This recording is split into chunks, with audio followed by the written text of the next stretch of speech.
Hello everyone, Namadan Gauri, and hello my dear MG squad.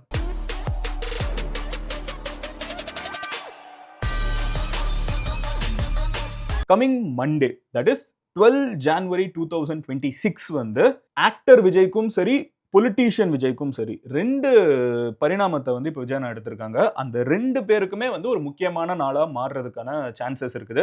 ஏன் அப்படின்னு பார்த்தீங்கன்னா, இப்போ நிறைய இடத்துல தினமலரா இருக்கட்டும், அப்புறம் வந்து ஃப்ரீ பிரஸ் ஜேர்னலா இருக்கட்டும், இந்தியா டுடேவா இருக்கட்டும், எல்லாத்துலயுமே வந்து சன் நியூஸ் எல்லாத்துலயுமே வந்து சுப்ரீம் கோர்ட்டுக்கு வந்து கேவிஎன் ப்ரொடியூசர்ஸ் வந்து போயிருக்காங்க. அதாவது ஏன்னா ஜனநாயகன் படம் வந்து நேத்திக்கு ரிலீஸ் ஆக வேண்டியது. படம் ஏன் ரிலீஸ் ஆகல நம்ம எல்லாருக்குமே பை திஸ் டைம் தெரிஞ்சிருக்கும். சர்டிபிகேட் கிடைக்கல.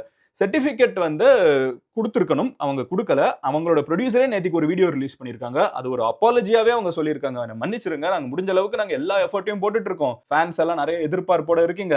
பட் எங்களால வந்து இப்போ இருக்கிற லீகல் சிச்சுவேஷனால ஒரு விஷயம் கோர்ட்ல இருக்கிறப்ப நம்ம ரொம்ப ஓப்பனா பேச முடியாது. அதனால நாங்க ரொம்ப குறைச்சு தான் எங்களாலே பேச முடியுது. என்னதான் பிரச்சனை ஜனநாயகனுக்குன்னு நிறைய பேருக்கு குழப்பம் இருக்கிறப்ப அவங்களே என்ன கிளாரிஃபை பண்றாங்கன்னா, 22 டிசம்பரோ 18 டிசம்பரோ சம்திங் டிசம்பர் எண்ட்லயே வந்து எங்களுக்கு வந்து ஒரு மெயில் வந்திருக்குது. ஓகேவா, எங்களுக்கு வந்து சிபிஎஃப்சி கிட்ட இருந்து நாங்க படத்தை சப்மிட் பண்ணிட்டோம். படத்தை வந்து 5 பேர் பார்த்து முடிச்சிட்டாங்க. இந்த கட்டெல்லாம் பண்ணீங்கன்னா உங்களுக்கு யூஏ சர்டிபிகேட் தரப்படும் அப்படின்னு சொல்லிட்டு எங்களுக்கு ஒரு மெயில் வந்துச்சு.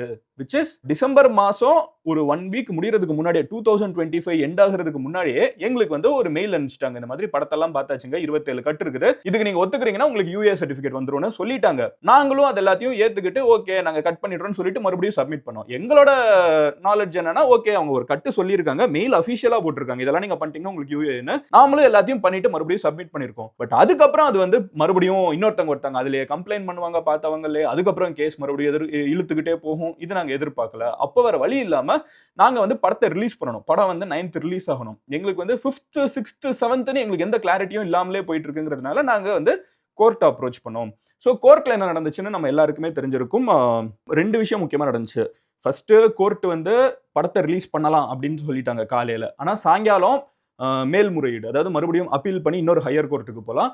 ஹையர் கோர்ட்ல என்ன சொல்லிட்டாங்க, பெஞ்ச்ல என்ன சொல்லிட்டாங்கன்னு பாத்தீங்கன்னா, இல்ல நீங்க வந்து ரொம்ப வேகமா ஜட்ஜ்மெண்ட் கொடுத்துறீங்க, நாங்க இதை வந்து ஸ்டே பண்றோம், அடுத்து வந்து மறுபடியும் 21 ஜனவரி வாங்க, which is more than 10 days, 2 வாரம் கழிச்சு வாங்க அப்படின்னு சொல்லி அனுப்பிச்சு விட்டாங்க. இப்போ கேவிஎன் ப்ரொடக்ஷன்ஸ்க்கு, ஜனநாயகன் படத்தோட ப்ரொடியூசர்ஸ்க்கு ஒரு ஆப்ஷன் என்ன இருக்கு, இந்தியன் லீகல் சிஸ்டம் என்ன கொடுக்குதுன்னு பாத்தீங்கன்னா, they can go on higher appeal. இப்போ அவங்க ஃபர்ஸ்ட் வந்து ஒரு ஜட்ஜ்மெண்ட் வருது படத்தை ரிலீஸ் பண்ணலாம்னு, அது சென்சார் போர்டுக்கு சரியில்லை. அவங்க என்ன சொல்றாங்க, நாங்க மறுபடியும் ஹையர் அப்பீல் போறோம் அப்படின்னு சொல்லிட்டு பெஞ்சுக்கு போறாங்க. இப்போ பெஞ்ச்ல வந்தது வந்து ப்ரொடியூசர்ஸ்க்கு ஃபேவரபிளா இல்ல. இப்போ அதனால ஜனநாயகன் டீம் வந்து அதுக்கு மேல இருக்கக்கூடிய சுப்ரீம் கோர்ட்டுக்கு போகலாம். சோ சுப்ரீம் கோர்ட்டுக்கு போயிட்டாங்க அப்படிங்கிற ஒரு கான்வர்சேஷன் வந்து சோஷியல் மீடியால நிறைய காலையிலேயே வர ஆரம்பிச்சிருச்சு. இப்போ நான் அந்த வீடியோ எடுக்கிறதுக்கு கொஞ்ச நேரத்துக்கு முன்னாடி பார்த்தேன், தினமலர்ல, அப்புறம் ஃப்ரீ பிரஸ் ஜேர்னல்ல, அப்புறம் இந்தியா டுடேல எல்லாம் வந்து மாத்ருபூமி கேரளால எல்லா இடத்துலயுமே வந்து போஸ்ட் பண்ணிட்டு இருக்காங்க.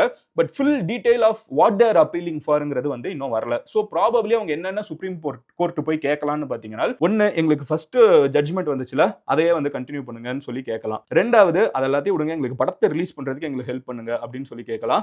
இதுல எது கேட்டிருந்தாலும் சரி, இல்லனா எங்களுக்கு இப்போதைக்கு முதல்ல ரிலீஸ் பண்ண விட்டுருங்க, கேஸை தனியா நீங்க போய் கொண்டு போயிட்டே இருக்கணும், சிபிஎஃப்சில அதுல பிரச்சனை இருக்கா இல்லையாங்கிறது தனி கேஸா போட்டு படத்தை எங்களுக்கு இப்போதைக்கு ஒரு சர்டிபிகேட் கொடுத்து ரிலீஸ் பண்ண விட்டுருங்க அப்படின்னு சொல்லி கேட்கலாம். சோ லீகலா வந்து நாங்க அதுக்கப்புறம் அதை ஃபைட் பண்ணிக்கிறோம் அப்படின்னு சொல்லியும் கேட்கலாம். அது எப்படி சர்டிபிகேட் இல்லாம படத்தை ரிலீஸ் பண்ணா, சர்டிபிகேட் கொடுத்துருங்க, பட் அதுல வந்து எங்களுக்கு கொடுக்க மாட்டேங்கிறாங்கிறது தானே கேஸ், அந்த கேஸை தனியா ஹேண்டில் பண்ணிக்கலாம், எங்களுக்கு இப்போதைக்கு கொடுத்துருங்க அப்படின்னு சொல்லி கேட்கலாம். சோ இந்த மாதிரி ஒரு 2-3 சினாரியோஸ் இருக்குது. இப்போ கோர்ட் என்ன சொல்லலாம், சுப்ரீம் கோர்ட் என்னென்ன ஆப்ஷன்ஸ் இருக்குன்னு பாத்தீங்கன்னா, ஒன்னு அவங்க நம்ம முதல்ல இவங்க கேட்கிற மாதிரி ஓகே ஃபைன், நீங்க வந்து அந்த ஃபர்ஸ்ட் ஜட்ஜ்மெண்ட் வந்திருக்குல்ல, சிங்கிள் ஜட்ஜ் கொடுத்துருக்காங்களா, ஜஸ்டிஸ் பிடி ஆஷா, சோ படத்தை ரிலீஸ் பண்ணுங்க அப்படின்னு சொல்லி அதுக்கு சப்போர்ட் பண்ணலாம். ரெண்டாவது சிச்சுவேஷன் வந்து இல்ல நீங்க வந்து நாங்க வந்து இந்த கேஸ் எடுத்து ஹேண்டில் பண்றோம் அப்படின்னு சொல்லிட்டு அதுக்குள்ள அவங்க அக்செப்ட் பண்ணி அதை என்கொயர் பண்ணி அவங்க சொந்தமா ஒரு ஜட்ஜ்மெண்ட் கொடுக்கலாம், படத்துல ரிலீஸ் பண்ணுங்க, இல்ல சிபிஎஃப்சி கிட்ட மறுபடியும் போங்க, what ever it, censor board கிட்ட போங்க, என்னனாலும் சொல்லலாம். மூணாவது வந்து இது வந்து ப்ரொடக்ஷனுக்கு அகைன் ஒரு பேட் திங் அமையலாம், ஒரு பேட் ஜட்ஜ்மெண்ட் அமையலாம். இல்ல இதை நாங்க எடுக்க முடியாது, மறுபடியும் நீங்க வந்து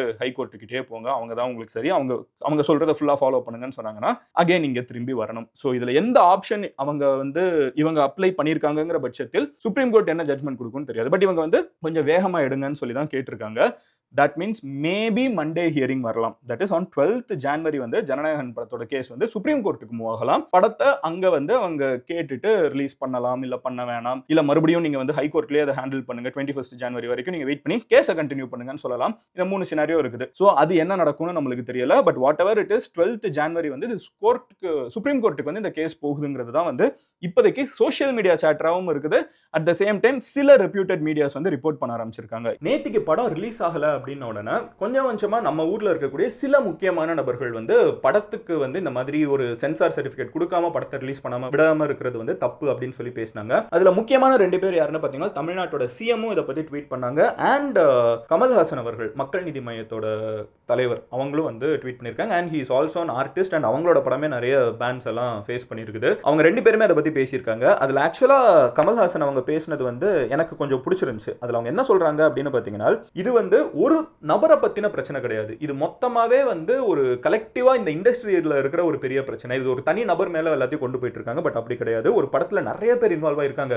ஒரு ரைட்டர்ல இருந்து, ஒரு டீ பாய்ல இருந்து, ஒரு லைட்மேன்ல இருந்து நிறைய பேர் இன்வால்வ் ஆயிருக்காங்க. அப்ப இத்தனை பேரோட உழைப்பும் இதுல பெட் பண்ணி இருக்கிறப்போ இதுல வந்து ஒரு கட்டுக்குமே வந்து நியாயமான ஜஸ்டிபிகேஷன் கொடுக்கப்படணும். இது ஏன் கட் பண்றீங்க, இது உண்மையிலே கட்டு தேவையா அப்படிங்கிற கேள்விகள்ல இருந்து ஒரு ஓப்பனா டிரான்ஸ்பரண்டா இந்த சர்டிபிகேஷன் சிஸ்டம் இருந்தால்தான் சரியா இருக்கும். இல்லனா மக்களுக்கும் இந்த சிஸ்டம் மேலயும் இன்ஸ்டிடியூஷன்ஸ் மேலயும் நிறைய கேள்விகள் வர ஆரம்பிச்சிரும். அதனால ரொம்ப முக்கியமா மொத்த இண்டஸ்ட்ரியும் ஒன்னா சேர்ந்து அதை வந்து கமல்ஹாசன் அவர்கள் வந்து சொல்றாங்கிறது ரொம்ப முக்கியமான ஒரு விஷயம். கரெக்டா, ஒரு சினிமாவோட ஒரு காட்ஃபாதர் மாதிரி அவங்க என்ன சொல்றாங்கன்னா, this is also a moment for the entire film industry to unite and engage in a meaningful constructive dialogue with our government institutions. அரசாங்கத்தோட இன்ஸ்டிடியூஷன்ஸ், இந்த சென்சார் போர்டு மாதிரி இருக்கவங்க கூட மொத்த இண்டஸ்ட்ரியா ஒன்னா சேர்ந்து பேச வேண்டிய ஒரு காலகட்டத்தை நோக்கி போயிட்டு இருக்கோம். அப்போனாதான் வந்து மக்களுக்கும் சரி இந்த மாதிரி இன்ஸ்டிடியூஷன்ஸ் மேல நம்பிக்கை இருக்கும் அப்படின்னு சொல்லிட்டு ரொம்ப அழகா அவங்க ஒன்று போட்டிருந்தாங்க. அதுக்கப்புறம் வந்து சீஃப் மினிஸ்டர் என்ன போட்டிருந்தாங்கன்னா, சிபிஐ, இடி, ஐடி வரிசையில் சென்சார் போர்டும் ஒன்றிய பாஜக அரசின் புதிய ஆயுதமாக மாறியுள்ளது, கடுமையான கண்டனங்கள். இதுக்கு முன்னாடி சிபிஐ, அப்புறம் வந்து சிபிஐ ரைடு வருதும்பாங்க, இடி ரைடு வருதும்பாங்க, அப்புறம் வந்து இன்கம் டேக்ஸ் ரைடு வருதும்பாங்க. அந்த மாதிரி சென்சார் போர்டையுமே வந்து ஒரு ஆயுதமா மக்களுக்கு எதிராக வந்து உருவாக்கிட்டு இருக்காங்க அப்படின்னு சொல்லிட்டு சிஎம் ஒரு ட்வீட் போட்டிருந்தாங்க. ஸோ இது 2 வந்து நோட்டபிளான விஷயங்கள், நேத்திக்கு சப்போர்ட்டாக வந்த குரல்கள். பட் இதுக்குமே வந்து கீழே சோஷியல் மீடியாவில் பார்த்தீங்கன்னா இல்லை வேணும்னே வந்து சப்போர்ட் பண்ணுற மாதிரி இருக்காங்க. ஏன்னா 2 டிவிகேவாக இருக்கட்டும், இந்த சைடு டிஎம்கேவாக இருக்கட்டும், டிஎம்கேவோட அலையன்ஸில் தான் இப்போ எம்என்எம்மும் இருக்குது, மக்கள் நீதி மையமும் இருக்குது. அதுக்கு கீழேயும் பொலிட்டிக்கலாக நிறைய விஷயங்கள் பேசப்பட்டு இருந்துச்சு. இருந்தாலும் இந்த 2 வாய்ஸ் வந்திருக்குங்கிறது ரொம்ப சிக்னிஃபிகண்டான விஷயம். இது ஒரு சைடு. 12th January வந்து இன்னொரு முக்கியமான விஷயம் அப்படின்னு நான் சொன்னேன்ல, அது என்ன அப்படின்னு கரூர்ல 41 பேர் இறந்து போனாங்க. ஒரு மிகப்பெரிய துயரம் ஏற்பட்டுச்சு. அதுக்கு சிபிஐ என்கொயரி நடந்துட்டு இருக்குது. கொஞ்ச நாளுக்கு முன்னாடியே பாத்தீங்கன்னா தமிழக வெற்றி கழகம், சோ அந்த ஒரு கட்சியோட ஒரு ரோட் ஷோ நடக்கிறப்போ தான் அந்த 41 பேர் கூட்ட நெரிசல்ல இறந்து போனாங்க. இப்போ இது வந்து எங்களுக்கு சந்தேகம் இருக்குது, எங்களுக்கு உண்மையிலே என்ன நடந்துச்சுங்கிறது எங்களுக்கு தெரியணும், எங்களுக்கு ஒரு இண்டிபெண்டன்டான என்கொயரி வைங்க, எனக்கு மறுபடியும் ஸ்டேட் ஹேண்டில் இதை பண்ண வேணாம், அதாவது தமிழ்நாடு கவர்மெண்ட் இதை ஹேண்டில் பண்ண வேணாம், எங்களுக்கு நீங்க இண்டிபெண்டன்டா ஒரு என்கொயரி வைங்க அப்படின்னு சொல்லிட்டு தமிழக வெற்றி கழகம் வந்து சுப்ரீம் கோர்ட்டுக்கு போயிருந்தாங்க. அவங்க வந்து ஒரு எஸ்ஐடி, சிபிஐ எல்லாம் வச்சு கொடுத்திருக்காங்க. இப்போ அதுல யார் யார் அந்த இடத்துல இருந்தாங்களோ அத்தனை பேரையுமே இன்வெஸ்டிகேட் பண்ணுவாங்க. யார் யார் அந்த இடத்துல இல்லாம இதுல இன்வால்வ் ஆயிருக்காங்க, ஹூவர் இட் இஸ், அங்க இருந்தவங்க விட்னஸா இருக்கட்டும், பார்த்தவங்களா இருக்கட்டும், இல்ல அந்த இடத்துல இருந்தவங்களோட சொந்தக்காரங்களா இருக்கட்டும், அங்க இல்லாமலே இருந்திருப்பாங்க, ஆனா யாராவது ரிலேட்டிவா இருந்திருப்பாங்க, அவங்களா இருக்கட்டும், போன் பேசினவங்க, ஒரு thousands ஆஃப் என்கொயரிஸ் நடக்கும். அதுல ஆனா ஒரு முக்கியமான என்கொயரி என்ன அப்படின்னு பாத்தீங்கன்னா, அந்த மொத்த ஈவெண்டோட மையப்புள்ளி யாருன்னு பாத்தீங்கன்னா தமிழக வெற்றி கழகத்தோட தலைவர் விஜய் அண்ணா தான். சோ இப்போ அவங்களையுமே வந்து என்கொயரி கூப்பிட்டுருக்காங்க. ஆல்ரெடி அவங்க கட்சியில் இருக்கக்கூடிய முக்கியமான தலைவர்கள் எல்லாருமே வந்து டெல்லிக்கு போய் அந்த என்கொயரியை அட்டென்ட் பண்ணிட்டு வந்திருக்காங்க. இப்போ அடுத்து வந்து இவங்களை கூப்பிட்டுருக்காங்க. அவங்களுக்கு கொடுக்கப்பட்ட டேட் வந்து 12th January 2026. ஸோ 2 விஷயம் டெல்லியில் நடக்க போகுது. ஒன்னு, சுப்ரீம் கோர்ட்லயுமே வந்து ஜனநாயகன் படத்தோட ரிலீஸுக்கும் போக வாய்ப்பு இருக்குது. அவங்க அது அகைன் சுப்ரீம் கோர்ட் வந்து மண்டேவே எடுத்துருவாங்கன்னு எந்த கேரண்டியும் இல்லை. அவங்க if they feel it is urgent, அவங்க வந்து இது ஒரு முக்கியமான ஒரு கேஸ், ஏன்னா வந்து ஹைகோர்ட்ல கேஸ் போயிட்டு இருக்குது, அதுக்கு நடுவில் வராங்க. அப்போ அவங்க உண்மையிலே இது ரொம்ப பெரிய ஒரு அர்ஜென்ட்டான ஒரு விஷயம் அப்படின்னு சொல்லிட்டு அவங்க அதை அக்செப்ட் பண்ணும். அதுக்கு கேவிஎன் ப்ரொடக்ஷன்ஸ்ல இருந்து என்ன சொல்ல வாய்ப்பு இருக்குது, படத்தோட ப்ரொடியூசர்ஸ் என்ன சொல்ல வாய்ப்பு இருக்குன்னா, நாங்கள் 500 crores உள்ள போட்டிருக்கோம், இதுல ஓடிடி டீல் சைன் ஆயிருக்கும், வேர்ல்டு ஃபுல்லா ஏகப்பட்ட டிஸ்ட்ரிபியூட்டர்ஸோட டீல் சைன் ஆயிருக்கும், எல்லாமே டைம் பவுண்ட். கரெக்டா? அது போக வந்து நிறைய தியேட்டர் ஓனர்ஸோட சைன் ஆயிருக்கும். இதனால மற்ற படங்கள் அவங்களோட ஸ்கெடியூலை வந்து வேற மாதிரி வச்சிருப்பாங்க. ஸோ 500 crores எங்களோட இன்வெஸ்ட்மெண்ட், எங்களோட பணம் மட்டும் இல்லாம நிறைய பேரோட பணமும், நிறைய பேரோட ஒர்க்கும், நிறைய பேரோட அவங்களோட ஸ்கெடியூல்டு ரிலீஸ், அவங்களோட குளோபல் லெவல்ல நிறைய பேருக்கு இருக்கும். அது எல்லாமே இது டிபெண்டன்ட்டா இருக்குது. நாங்க முதல்லயே அனௌன்ஸ் பண்ணியிருக்கோம். இப்போ அது வந்து ஸ்டே ஆனா எவ்வளவு நாள் தள்ளி போகுதோ, இனிமே ரொம்ப நாள் கழிச்சு படம் வந்து பயங்கரமா ஹிட் அடிச்சாலும் எங்களுக்கு எவ்வளவு அப்புறம் ஏன்னா இது எல்லாமே லாஸ் அக்யூமுலேட் ஆயிட்டே போயிட்டு இருக்கும் கரெக்ட்டா.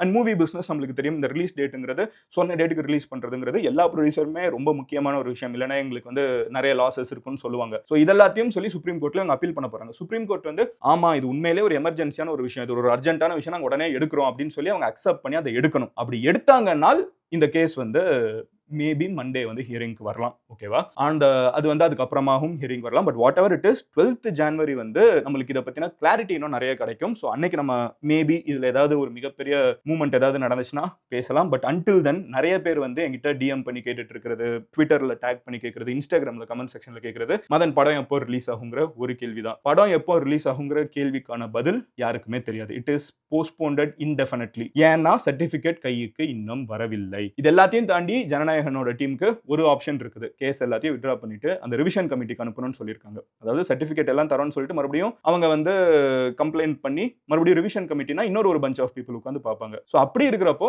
இவங்க சரி ஓகே எல்லாத்தையும் விடுங்க, ரிவிஷன் கமிட்டிக்கும் போயிட்டு வரட்டும்னு சொல்லி விடலாம். ஆனா அதுல என்ன சிக்கல் இருக்குன்னு பாத்தீங்கன்னா அதை அவங்க கான்ஸ்டிடியூட் பண்றதுக்கே 20 days ஆகலாம், அவங்க கட்ட சொல்றதுக்கு 10 days ஆகலாம். அதுவுமே ஒரு 1 month கிட்ட டிலே ஆக வாய்ப்பு இருக்குது. If they want to delay it they can delay it. லீகலா உங்களுக்கு அந்த ஆப்ஷன் இருக்குது. அட் த சேம் டைம் இங்க சுப்ரீம் கோர்ட் என்ன ரியாக்ட் பண்றாங்க, சுப்ரீம் கோர்ட் ஒன்று சொல்லிடுச்சுன்னா அதுதான் அல்டிமேட். அதுக்கப்புறம் மறுபடியும் போய் நம்ம பெருசா சேலஞ்ச் பண்ண முடியாது. சிங்கிள் ஜட்ஜ் பெஞ்ச் அப்படின்லாம் போயிட்டு இருக்கலாம். பட் சுப்ரீம் கோர்ட் தான் அல்டிமேட் அத்தாரிட்டி. அதுக்கு மேல நம்ம பெருசா போய் அங்க பண்றதுக்கு எதுவும் கிடையாது. இமீடியட்டா படம் ரிலீஸ் ஆகி தான் தீரும். ஸோ அது வந்து மண்டே வந்து நம்மளுக்கு இன்னும் கொஞ்சம் கிளாரிட்டி கிடைக்கும். நான் சொன்ன மாதிரி இது நம்மளுக்கு கேவிஎன் சைட்ல இருந்து யாரும் பெருசா பேசின மாதிரி தெரியல. பட் மெயின் ஸ்ட்ரீம் மீடியாவே நிறைய ரிப்போர்ட் பண்ண ஆரம்பிச்சிட்டாங்க that the case is moving to supreme court. நான் நேத்துக்கு வீடியோல சொல்லியிருந்தேன் மோஸ்டா சுப்ரீம் கோர்ட் போக மாட்டாங்கன்னு சொல்லியிருந்தேன். பட் எப்படியாவது எதையாவது பண்ணி நாங்க படத்தை ரிலீஸ் பண்ணியே தீரணும் அப்படிங்கிற ஒரு மோட்ல தான் கேவிஎன் இருக்காங்க.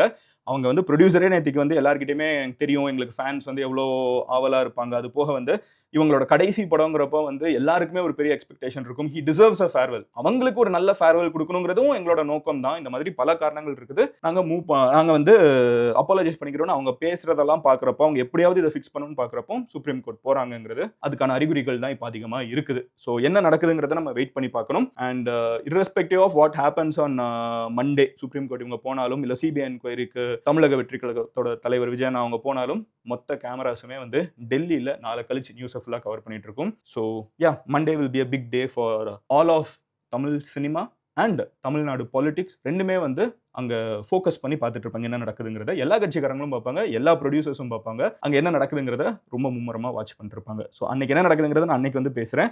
But until then I'll see you. Love you all. Take care. Have a good weekend. Cheers MGs.